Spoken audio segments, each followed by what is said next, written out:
누군가가 이렇게 물었습니다. 이 세상 모든 사람이 의인이고 단 한 사람만 죄인이었다 하더라도 예수께서 과연 세상에 오셨겠는가? 여러분은 어떻게 생각하십니까? 단 한 사람만이 죄인인데 그 한 사람 보고 예수께서 이 세상에 오셨겠습니까?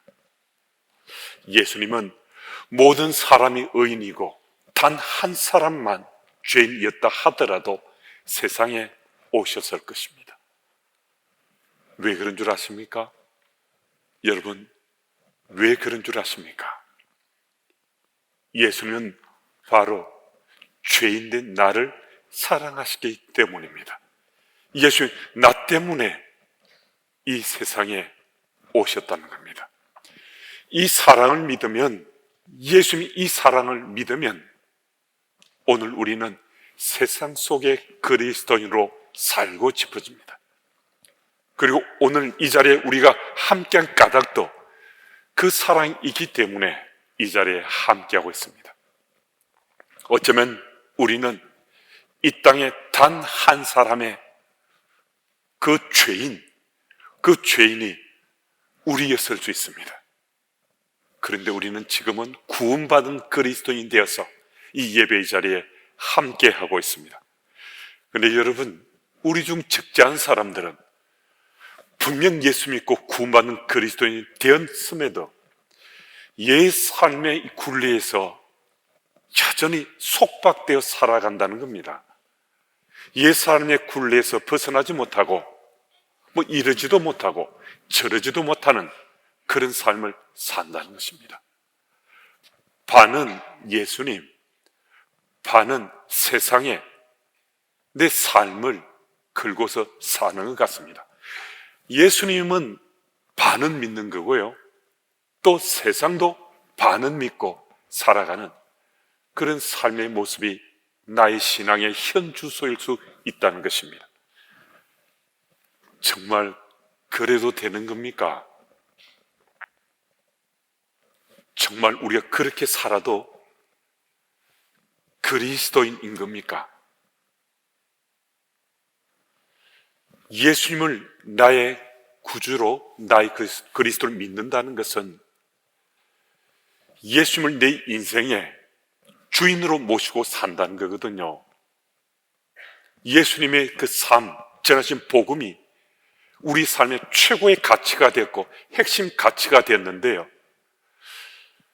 예수님께서 주신 말씀이 내 속에서 살아서 움직이는데 여전히 내가 옛 삶을 벗어나지 못하고 그 족쇄에 사로잡혀 산다면 사실 이것은 예수님을 믿지 않는 것일 수 있습니다. 명목상은 그리스도인이 될 수 있어도요, 실질적인 그리스도인이 아닐 수 있다는 겁니다. 우리 한번 조용하게 그리고 곰곰이 우리 가슴 속에서 들려지는 그 소리를 한번 느껴보십시오. 내 심장의 박동 소리에 귀를 기울여 보십시오. 내 마음의 소리에도 귀를 기울여 보십시오. 어떤 소리가 들려집니까? 어떤 소리가 느껴집니까? 내 마음 저 깊숙한 심연에서 나는 예수 믿는 사람이야, 나는 예수님을 구주로 믿는 사람이야.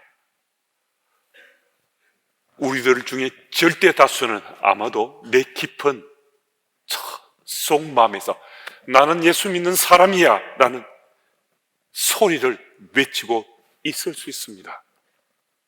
무슨 말씀인가 하면 우리는 예수 믿는 사람으로 산다는 겁니다. 그 말씀은 예수님의 흔적을 우리가 간직하고 산다는 거거든요. 오늘 본문에서 바울은 우리가 바로 그 예수의 흔적을 간직하고 예수 안에서 마음껏 자유를 누리며 살게 되었다는 것입니다. 11절 말씀을 보면 바울이 내 손으로 너희에게 이렇게 큰 글자로 썼다라고 말씀합니다. 바울 서신 중 여러 책들은 다른 사람의 손을 빌려서 썼습니다. 근데 오늘 보면 갈라디아서를 바울이 자기 손으로 직접 썼다고, 그것도 큰 글자로 썼다고 말할 정도로 이 갈라디아서에 굉장한 애착을 가지고 있습니다. 자유의 메시지가 얼마나 소중한지 자신의 지금 삶을 걸고 자신의 인격을 걸고 지금 이 말씀을 서신을 통해서 선포하고 있는 거거든요. 이렇게 내 손으로 썼다는 것을 강조하는 바울의 그 마음은 이 구절을 통해 율법의 허구성과 위험성을 폭로하고 있는데, 그것보다 더 중요한 것은 사도 바울은 이 말씀의 초점을 예수 십자가에 맞추고 있습니다. 예수 그리스도의 십자가는 하나님 앞을 상징합니다. 예수님 십자가에 못 박혀 죽으셨잖아요.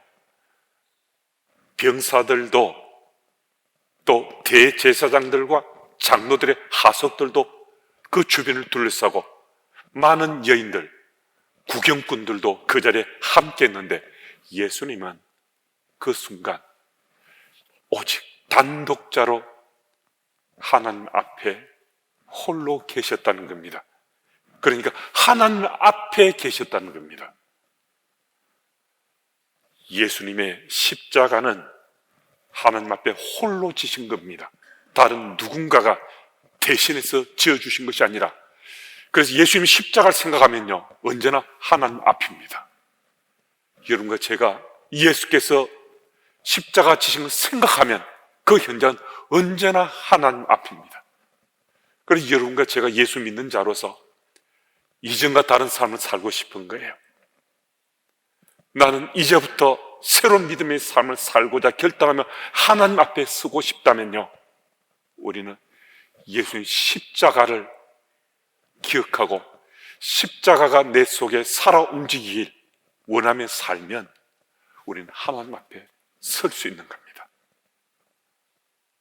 여러분, 오늘도 우리가 왜 십자가 앞에 서야 되는가 하면요, 예수님 십자가 앞에 서면요, 우리 숨기지 않습니다.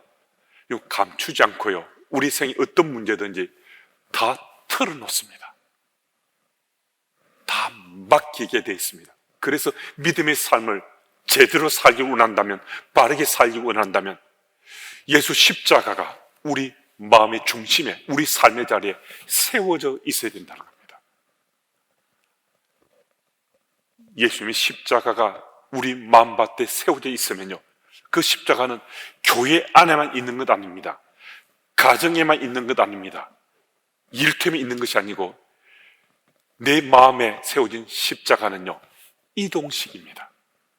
내가 어느 곳에 머물든 내가 머무는 곳곳에 내 삶의 자리에서 십자가가 세워지는 겁니다. 그 말씀은요, 예수 십자가 우리 속에 있다는 것은 예수 흔적이 세상 속으로 드러날 수 있다는 거거든요. 이게 참 중요합니다. 사무엘하 12장을 보면 다윗이 바세바를 범하고 우리아를 죽이는 정말 지독한 죄를 지었음에도 그런 양심에 가책이 없습니다. 찔림도 없습니다. 죽기로 돌아서서 회심하지 않습니다. 너무나 잘 사는 것 같습니다. 그런데 하나님께서 더 이상 못 봐주시겠다라고 생각하셨습니다. 다윗이 그런 죄 가운데 회심하지 않고 사는 것 더 이상 못 봐주시겠다고 하나님께서 나단 선지자를 보내셨습니다. 나단 선지자가 만족 백관이, 신하들이 다윗 주변에 다 세워져 있는데, 서 있는 그 현장에서 상상조차 할 수 없는 정말 창피하고 수치스러운 얘기를 질타하면서 다윗에게 쏟아냈습니다. 여러분, 이 장면은요, 이 그림이 잘 안 그려져야 됩니다. 이 장면이 그려지면 안 됩니다. 왜냐하면 그 당시 다윗의 위상은 중근동 지방에서 최고의 왕이었습니다. 중근동의 다른 이웃 왕들도 조공을 바치고 다윗의 머리를 숙이고, 다윗은 위대한 왕이었습니다. 백성의 칭송 말할 것 없고 영토도 더 많이 확장해서 아주 강대국, 그 중군 동쪽의 최고의 위상을 떨치는 나라의 왕이 되었습니다. 그런 왕에게 선지자 한 사람이 와서 그 다윗에게 당신은 간음한 사람이다, 당신은 살인자다, 어떻게 이것을 선포할 수 있겠습니까? 이 장면은 그림이 그려져서는 안 된다는 거죠. 이 장면은 지금 벌어져서는 안 되는 겁니다. 그런데 놀랍게도 나단 선지자가 온 신하들 앞에서 다윗을 질책하며 이 창피하고 수치스러운 얘기를 쏟아냈습니다. 그런데 여러분, 참 놀라운 일이 또 계속 이어지는 거예요. 나단 선지자가 감히 어떻게 그런 말들을, 그런 질책을 이렇게 묻고 싶은데요, 다윗이 무릎을 꿇습니다. 여러분, 선지자 한 사람의 그 말에 세상의 위세를 떵떵거리며 자신의 위대함을 세상 속에 드러내던 그 왕이 무릎을 꿇고 그것도 철저하게 통회하고 자복하는 심령으로 자신의 죄를 토해냈다는 것, 이 장면은 정말 있을 수 없는 현장 같거든요. 뿐만 아니라 자기 죄를 토설하고 그리고 죄의 용서를 구했습니다. 용서를 구했습니다. 회심했습니다. 하나님께서는 놀랍게도 그 현장에서 은혜 베푸셔서 다윗이 죄로부터 용서함을 받았습니다. 다윗은 하나님 앞에 섰기에 이런 죄의 고백과 죄의 용서가 가능했고 하나님의 은혜를 입었습니다. 여러분, 다윗은 나단을 본 것도 아닙니다. 신하들이 보인 것도 아닙니다. 그 현장은 하나님만 보여진 겁니다. 하나님만 보여지면요, 우리의 창피하고 수치스러운 일까지도 다 토해내고 다른 무엇보다 죄의 용서를 구할 수 있습니다. 여러분, 죄는요, 용서를 구하지 않으면 용서를 받지 못합니다. 회개는요, 죄를 깨닫고 죄에 대한 용서를 구할 때 회개가 되어지는 것이지, 그냥 은혜다, 그래 은혜 베풀겠다, 그 스토리로 회개가 되는 것 아닙니다. 죄를 깨닫고 죄를 철저하게 느끼고 용서를 구할 때만 회개하고 회개에 합당한 열매를 맺는 거거든요. 오늘 말씀드린 이 사무엘하 12장 말씀 속에는 다윗은 하나님만 본 겁니다. 나단 선지자도 신하들도 누구도 보지 않았습니다. 여러분, 우리가 믿음의 삶을 살면서 정말 간혹 우리 믿음의 동력자나 선배나 후배들이 참 저런 창피한 얘기를, 수치스러운 이야기인데 어떻게 오픈할 수 있지? 이런 때가 간혹 있을 수 있습니다. 우리 믿음의 가족이, 동력자가, 선후배가 그런 오픈을 해서 자기 부끄러움, 창피함을 드러낸다면요, 5명이든 10명이든 20명이든 있는 자리에 그것을 토해낸다면요, 그분에게 우리는 잘 안 보이는 겁니다. 우리가 사람으로 말하자면요, 그 현장은 우리 그곳에 모인 그 사람들이 보이는 것이 아니라 주님 앞에 있는 거죠. 주님 앞에서 그 창피함과 수치스러움에도 죄를 고백하고 자신의 잘못을 고백하고, 나 예수 그리스도로 인해서 이제는 나 바르게 살겠노라고, 그리스도인으로 올곧게 살겠노라고 고백하는 그런 감격, 감동이 있는 자리에 우리가 간혹 설 수 있고 삶을 나누기도 합니다. 여러분, 그래서 하나님 역사는 이처럼 놀라운 겁니다. 그래서 십자가는요, 은혜의 상징이고 은혜의 보고거든요. 그런 고백은 예수 십자가가 우리 속에 살아 움직이고 내 속에서 움직이는 그 십자가가 흔적으로 세상 속에 드러나게 되면 이 고백이 능히 가능해진다는 겁니다. 여러분, 예수님 십자가가 우리 삶 가운데 살아서 움직이십니까? 여러분, 예수님 십자가는요, 숨겨져 있거나 감추어져 있는 것이 아니고요, 살아서 움직임이 내 속에 체험되고 드러나야 됩니다.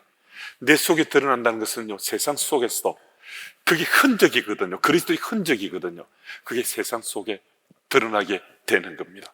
우리 삶 가운데 십자가 서 있는 한 우리는 은혜 가운데 살 수 있습니다. 우리 가운데 십자가 서 있는 한 우리는 하나님 주시는 복을 누리고 하나님 주시는 형통함을 체험하며 살아갈 수 있습니다. 그래서 우리는 내 마음의 중심에, 내 삶의 자리에 십자가를 세우고 살아가므로 내 삶을 통해서 그리스도의 흔적이 세상에 드러나는 하나님 백성으로 잘 살 수 있어야 하겠습니다. 그 14절 말씀을 보면 바울은 십자가 외에 결코 자랑할 것이 없다고 말씀합니다. 그의 어떤 이력도 성취도 또 명예도 그 밖에 어떤 것도 자랑거리가 아니라는 겁니다. 오직 예수님의 십자가만 자랑한다라고 말씀합니다. 여러분, 우리가 자랑할 것이 십자가밖에 없습니까? 우리 자랑할 게 참 많잖아요. 뭐 내가 지금 가진 것, 내가 이룬 것, 뭐 명예나 권세나 뭐 자녀들도 자랑하기도 하고요. 뭐 기타 등등 나의 업적을 자랑할 수 있습니다. 이 자랑하는 것이 잘못됐다는 거 아닙니다. 또 제가 자랑하지 마십시오라고 말씀드린들 여러분들 자랑 안 하시겠습니까? 저 경우도 때로는 정말 뭐 자랑하고 싶은 거 있으면요, 입이 간질간질해 가지고요, 이게 뭐 자랑하지 않고 견디지 못할 때가 때때로 있거든요. 자랑할 수 있습니다. 그런데 말씀은 우리에게 예수 십자가만 자랑한 사도 바울을 보라는 거죠. 사도 바울을 기억하라는 거죠. 어떻게 예수 십자가만 자랑하며 살 수 있었는가? 우리 삶의 자리에 우리가 자랑하고 싶은 그것들은 하나님께서 우리에게 베풀어 주신 선물입니다. 선물. 은혜로 주신 겁니다. 그것은 우리 자랑거리보다도는요, 감사함이죠. 감사한 것. 하나님께서 은혜로 베푸신 은혜 입은 거거든요. 이건 자랑거리가 아니라는 겁니다. 여러분, 믿는 자로 우리가 세상 속에 바르게 살 때는 정말 예수 그리스도 십자가만 자랑하는 것처럼 우리가 살아난 그리스도인으로 살아야 된다는 겁니다. 하나님께서 은혜 베푸셔서 오늘 예수 십자가를 자랑하고 있으면요, 우린 정말 복받은 사람들입니다.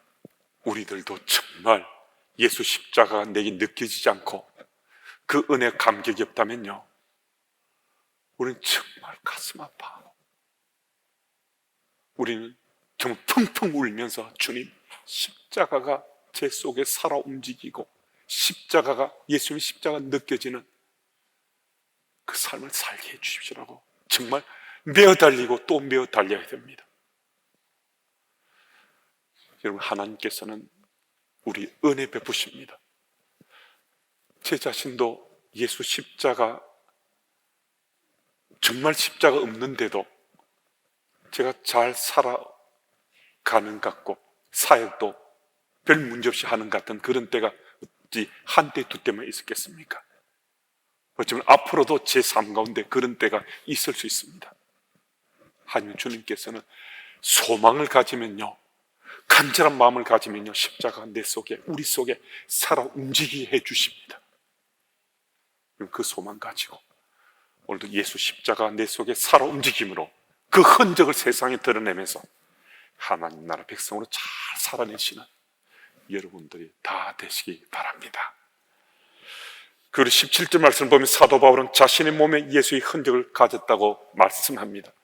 예수 십자가 이 흔적은 분리할 수 없는 거거든요. 사도 바울의 이 흔적은 예수 그리스도 십자가 때문에 생긴 겁니다. 여러분, 어떤 흔적을 가지고 삽니까? 아시시의 성 프란시스코는 예수 십자가의 그 흔적이 자기에게도 자국나길 원했습니다. 그 고통을 자신도 맛보길 원했습니다. 그래서 높은 산에 홀로 올라가서 주님의 흔적을 나도 체험을 원합니다. 간절히 메어 달렸습니다. 하나님께서 은혜를 베푸셔서 그의 폐부를 찌르는 고통과 아픔이 그를 관통토록 했습니다. 그 현장에서 성 프란시스코는 예수님의 놀라운 사랑을 깨닫고 평생을 주님께 삶을 들여 헌신하는 헌신자가 되었습니다. 우리가 그런 육체적 고통, 아픔을 경험해야 주의 일꾼 된다는 건 아닙니다. 무슨 말씀인가 하면 여러분과 제 삶 속에도 내 속에 살아 움직이는 십자가가 세워지고 흔적이 세상 속에 드러나야 우리들이 세상 속에 그리스도 내가 살아가고 내 주변의 사람도 그 흔적을 함께 느끼기 때문에 더불어 믿음의 삶을 충실하게 살아갈 수 있게 되는 겁니다. 역대하 15장 9절 말씀 같이 읽겠습니다. 우리 같이 읽습니다. 또 유다와 베냐민의 무리를 모으고 에브라임과 머나세와 시몬 가운데에서 나와서 저희 중에 머물러 사는 자들 모았으니 이는 이스라엘 사람들이 아사의 하나님 여호와께서 그와 함께 하심 보고 아사에게로 돌아오는 자가 많았음이더라. 아멘. 아사 왕이 하나님 보시기에 선과 정의를 행했습니다. 이방 제단과 산당을 없애고 주상을 깨뜨리고 아세라상을 찍어냈습니다.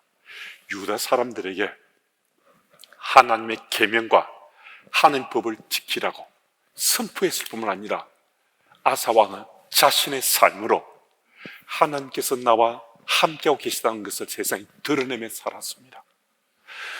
많은 이스라엘 백성들이 주께로 돌아왔습니다. 남유다 백성뿐만 아니라 북이스라엘의 백성들도 아사 왕에게로 돌아왔습니다. 하나님께서 은혜 베푸셨을 때 하나님 앞에 바른 삶을 살아가는 아사 왕의 삶은 많은 사람들에게 감동도 주고 은혜도 입게 해서 백성들이 아사 왕을 지지하고 또 후원하고 진심으로 아사 왕을 섬기고 또 연합하는 현장들이 보여지게 됐습니다. 이 아사 왕은 약 2900년 전의 사람입니다. 2900년 전에 아사 왕이었지만 하나님 앞에 그가 반듯하게 섰을 때 백성들에게 주변 나라에 많은 사람들에게 선하고 아름다운 영향력을 미쳤습니다. 그래서 많은 사람들이 주께로 돌아오게 했습니다. 아시시의 성 프란시스도 약 900년 전의 사람이었지만 하나님 앞에 반듯하게 서서 주께서 그와 함께하고 계시다는 표징이 드러났을 때 많은 사람들이 주께로 돌아오는 통로가 되었습니다. 여러분, 오늘 이 자리에 함께한 우리도 마찬가지입니다. 여러분과 제가 하나님 앞에서 예수 십자가가 우리 속에 살아 숨쉬고 움직이고 그리스도의 흔적이 세상에 드러나게 되면요, 주께서 나와 함께 하신, 우리와 함께 하신 표징이 되는 거잖아요. 그럼 세상 사람들이 나의 삶을 통로로 주께로 돌아설 수 있습니다. 주변 사람들이 내 속에 있는 하나님으로 인해서 주께로 돌아선다는 것은 내 주변에 이제 주께서 함께 하신 사람들이 또 모여드는 은혜도 내가 누리며 살 수 있습니다. 그 복이 어떻겠습니까? 그 은혜가 어떻겠습니까? 그 현장에는 주께서 우리와 함께 하시기 때문에 그 은혜 있고 하늘의 복을 누리며 살 수 있습니다. 여러분, 우리 집에 예수님이 계십니까? 우리 교회에 예수님이 계십니까? 내가 속한 일터든 내가 몸담은 공동체에 예수님이 계십니까? 여러분, 예수님이 내 속에 계시는 겁니다. 예수 십자가가 살아서 움직이는 겁니다. 그러면 그 흔적이 내 삶을 통해 드러나면요, 내가 머무는 곳이 집이든 일터든 교회든 어느 곳은 바로 그곳에 주님이 계십니다. 그 사실을 믿으시고 내 속에 예수 십자가 살아 움직여서 내 삶이 흔적으로, 그리스도 흔적이 세상에 드러나는 복 있는 그리스도인으로 우리가 살아가야 합니다. 그래서 어느 곳에든 그 흔적을 드러내며 살아가시는 여러분들이 다 되시기를 축복합니다.